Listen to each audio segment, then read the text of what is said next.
Frequência vibracional. Penn Pierce.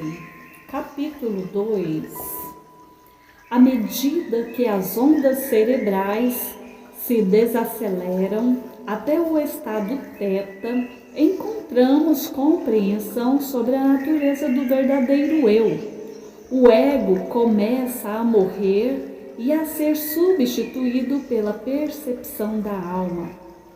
Já se demonstrou que, quando a mente se volta para dentro e se concentra na reflexão pessoal e em processos interiores, as ondas cerebrais passam de beta a alfa e a teta, principalmente se os estímulos externos forem excluídos.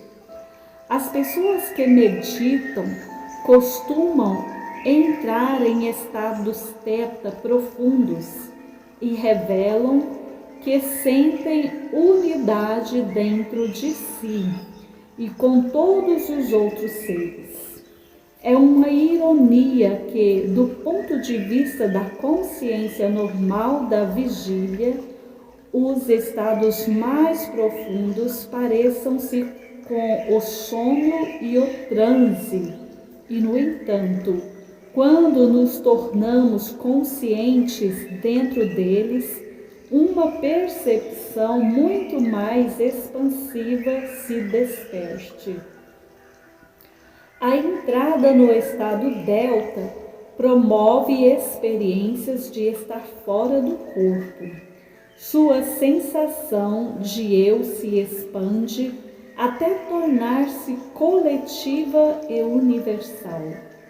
Não há tempo nem espaço, e podemos entrar com facilidade em outras dimensões de percepção.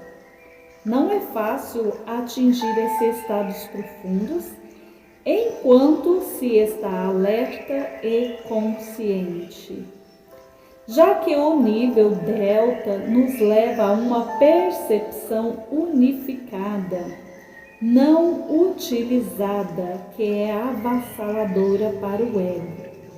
E cair no sono, em vez de explorar a experiência, geralmente é uma fuga cômoda. Poderíamos ver a realidade delta como aquela que a física descreve como a realidade quântica de muitos mundos, na qual todos os mundos paralelos coexistem e evoluem simultaneamente. Nossa consciência normal da vigília, a consciência racional, como a chamamos, não é senão um tipo especial de consciência, enquanto à sua volta dela, separados pela mais tênue das telas, estão formas potenciais de consciência inteiramente diferentes. William James. Alguns fatos interessantes vêm-me à mente aqui. Pesquisadores descobriram que o cérebro das pessoas que sofrem de ADHD funciona principalmente no nível θ. Elas progridem quando treinadas por meio de biofeedback a desenvolver o estado beta. A maioria de nós fica superestimulada com esse estado, principalmente com a intensificação da era da informação, e tenta desacelerar e agir mais a partir do estado alfa. Enquanto as crianças hiperativas, por exemplo, na verdade tentam acelerar, viver no próprio corpo, lidar com a realidade cotidiana e pensar de forma direta e lógica. Talvez elas estejam naturalmente sintonizadas com estados superiores da consciência. E como o ET, o extraterrestre, precisem aprender a agir na atmosfera mental e emocional. Segundo, descobriu-se que quando funciona nas frequências mais lentas de alfa, teta e delta, o cérebro produz mais hormônios e neuropeptídeos benéficos, como as endorfinas, a serotonina, a acetilcolina e a vasopressina, que ajudam a aliviar o estresse e a dor e a aumentar a aprendizagem e a memória. Será que a perda da memória e o mal de Alzheimer, que estão associados a baixos níveis de acetilcolina, estariam de algum modo relacionados ao excesso de consciência beta e à falta de desenvolvimento da percepção mais expandida, que corresponde às ondas cerebrais alfa, teta e delta? Como a energia, a consciência tem um espectro próprio.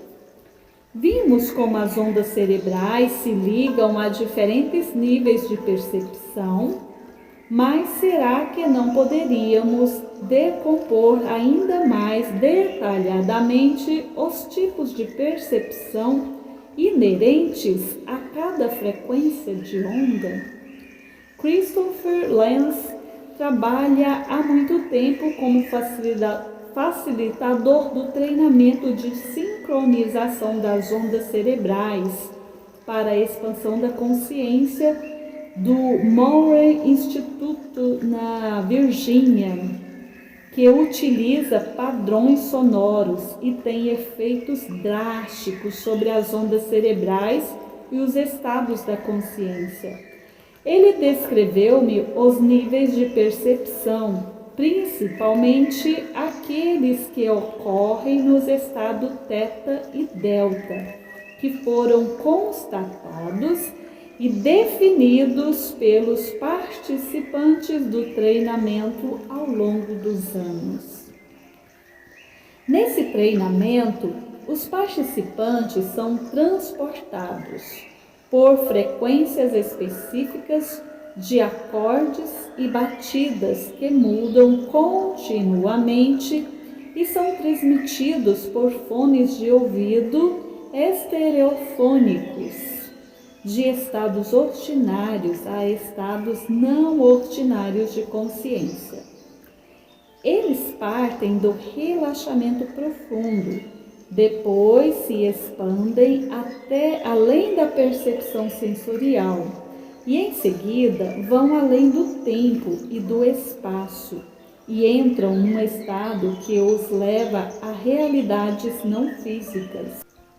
Segundo relata Lenz, para entender isso, o Instituto invocou uma entidade não física chamada Miranon, que delineou para ele um aspecto geral da percepção que divide consciência em 49 níveis e 7 oitavas.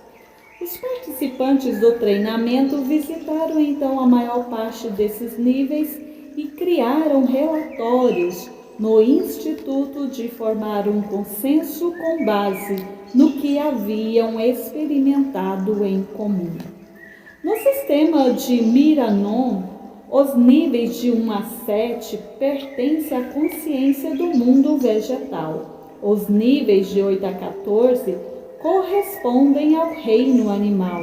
Os níveis de 15 a 21 relaciona-se aos tipos de percepção do reino humano. Lenz afirmou que várias pessoas descobriram que as frequências humanas são mais ou menos paralelas às funções dos 7 chakras, os centros ou vórtices de energia do corpo. Podemos pensar os chakras como pontos nos quais energias superiores se transferem para o mundo físico por meio de uma energia ou corpo de luz intermediários, compostos de uma energia sutil muitas vezes chamada de chi ou energia elétrica em geral. O nível 15 correlaciona-se ao primeiro chakra, na base da coluna, que se relaciona à sobrevivência e à resistência, à vontade de viver, à manutenção da energia vital e sua circulação, mantendo-nos ligados à Terra e suprindo-nos com a energia nuclear desta. O nível 16 corresponde ao segundo chakra, na parte inferior do abdômen, que se relaciona à empatia e à capacidade de sentir emoções e campos de energia. Ele nos ajuda a relacionar-nos uns aos outros e com o mundo. Influencia a sensualidade, o desejo e a sexualidade e promove impulsos criadores e reprodutores. O nível 17 conecta ao terceiro chakra, no plexo solar, que se relaciona à vontade e ao poder pessoal, ao autocontrole, ao controle sobre o mundo exterior e às reações de atração-repulsa, e lutar ou fugir diante dos estímulos recebidos.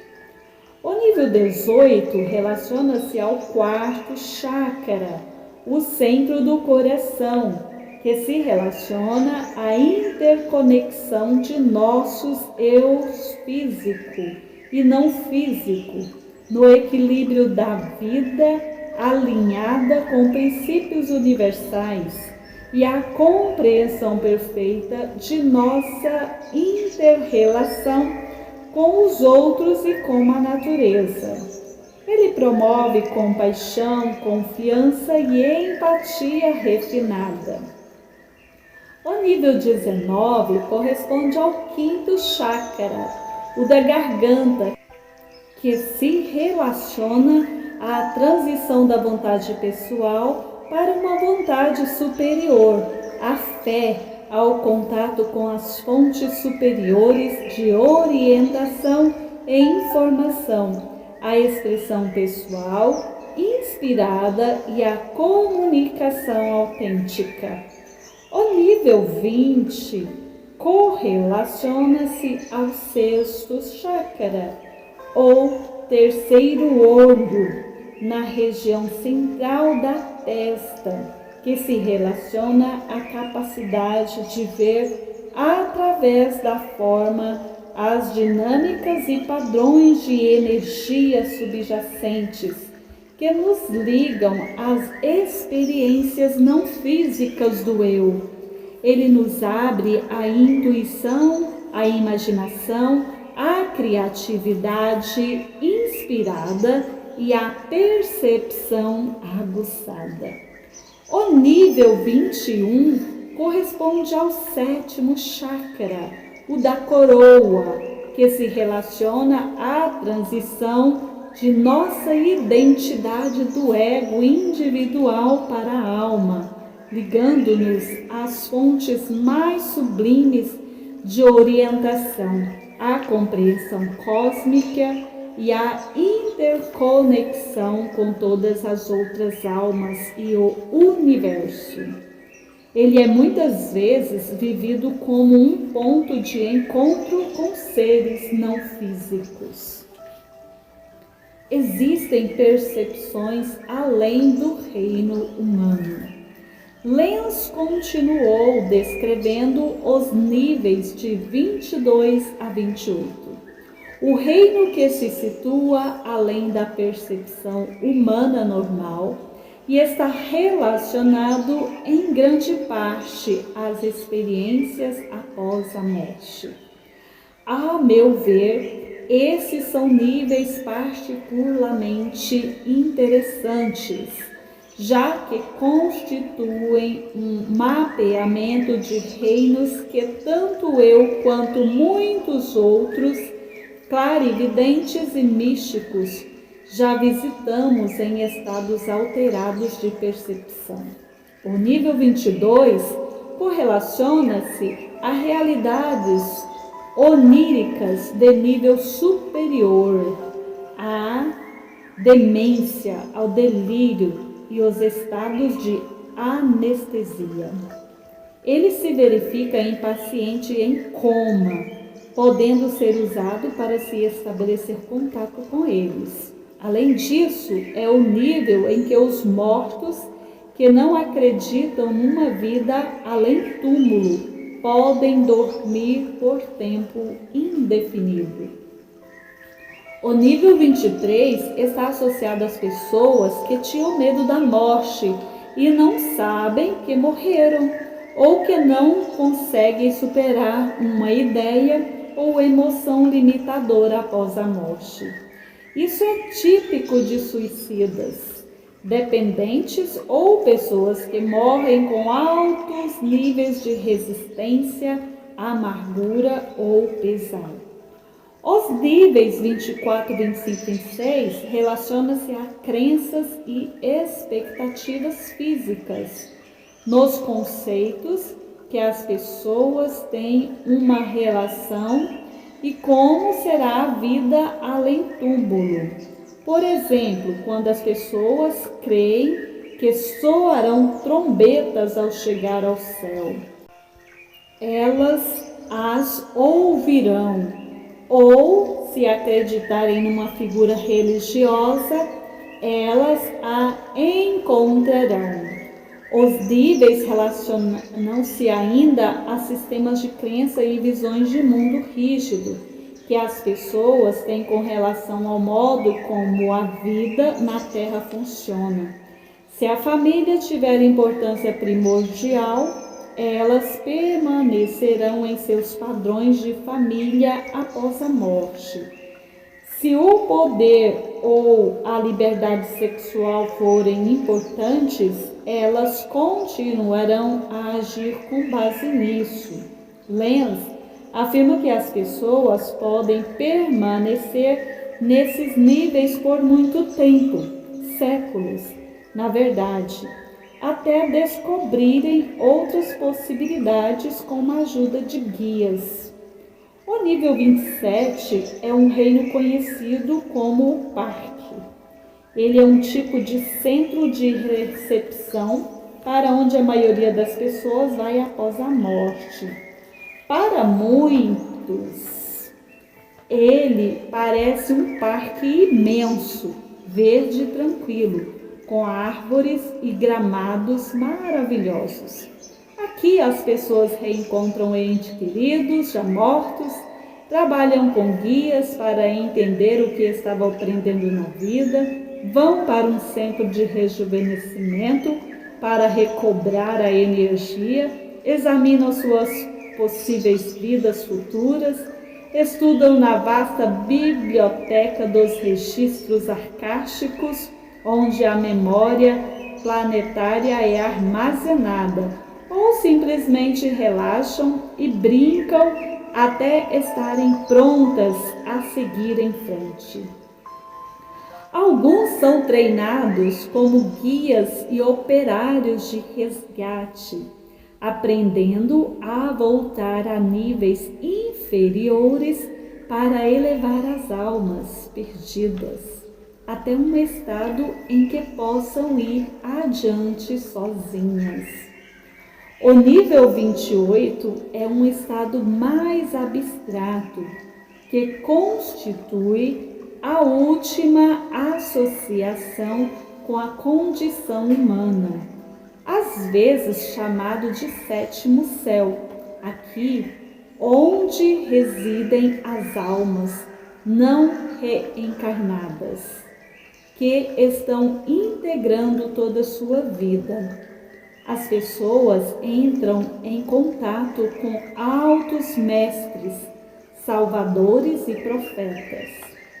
Segundo Lenz, as 3/8 seguintes não estão bem documentadas, porém, os níveis 34 e 35 são chamados a área da reunião, onde encontramos inteligências impessoais extremamente elevadas, que se reuniram perto da Terra para testemunhar dois importantes eventos que aqui ocorrerão simultaneamente, algo que eles consideram uma raridade. Elas querem ajudar-nos. Entretanto, esses eventos não foram claramente delineados pelos que atingiram esses níveis de percepção. O nível 49 relaciona-se ao funcionamento subjacente da astronomia e à compreensão dos grandes mistérios do cosmos e das galáxias. Oxalá você esteja começando a vislumbrar os muitos espectros de energia e percepção que se interpretam tanto em sua realidade exterior quanto na interior. A descrição dos níveis de percepção no Mohor Institute é apenas uma de muitas hierarquias da consciência. Quase toda religião e sistema metafísico tem uma versão própria do que existe a descobrir em nossos estados mais lentos e profundos de ondas cerebrais. A história registra pioneiros que exploraram estados superiores de energia e percepção, mapeando o território com os filtros de suas próprias culturas. Porém, apesar de pequenas diferenças, há uma grande semelhança entre os diversos modelos. Você também conseguirá, por fim, elevar intencionalmente sua frequência a níveis em que o conhecimento da dimensão superior parecerá normal. O cosmo é a ordenação do número, a percepção é a imagem da forma contida no potencial do número. Robert Lyle. Que estado de percepção corresponde a 214? Lembro-me de que um sonho que tive há muitos anos, eu estava sendo interrogada pelo que pareciam horas por uma banca de examinadores espirituais, como se estivesse fazendo uma prova oral de um curso avançado. Eles me perguntavam: que sensação física corresponde a 129? Coceira, respondia eu. Que emoção corresponde a 214? Pesar, respondia eu. Que estado físico está correlacionado a 13? Paralisia, respondia eu. Que estado mental corresponde a 525? Entusiasmo, respondia eu. Acordei com a sensação de ter dentro de mim uma escala de gradações milimetricamente diferenciadas, como se eu fosse feita de camadas de papel finíssimo, empilhadas em todas as direções. Depois comecei a estudar numerologia e depois de trabalhar muitos anos com as combinações de números resultantes da data de nascimento de um cliente, descobri que os números de fato correspondem a estados de percepção, lições de vida, traços de personalidade e determinados tipos de acontecimentos. Os números são frequências, e toda frequência revela um mundo ou realidade que tem um tipo próprio de conhecimento e regras próprias de funcionamento. Sintonizando a sensibilidade com diferentes números, é possível descobrir novos mundos de informação e treinar uma habilidade energética básica, atravessar as escalas. Experimente isto. reinos de vibrações numéricas. Sente-se confortavelmente, com a palma das mãos sobre as coxas, a cabeça reta e a respiração regular. Concentre-se inteiramente no momento presente e dentro de sua pele. Imagine que está num elevador de vidro parado no térreo e através da porta você vê à parede um grande número 1. Você está em sua realidade cotidiana normal. Observe que esse elevador vai do primeiro ao 9º andar. Você vai passar pelos diversos andares até chegar a um que gostaria de conhecer. Feche os olhos e conte a si mesmo, bem lentamente, prestando atenção a qualquer atração, por mais leve que seja, por um determinado número. 1, 2, 3, 4, 5, 6, 7, 8, 9. E de volta. 9, 8, 7, 6, 5, 4, 3, 2, 1. Em seguida, repita os números em ordem crescente. Veja se consegue sentir as diferentes vibrações ao percorrer os números.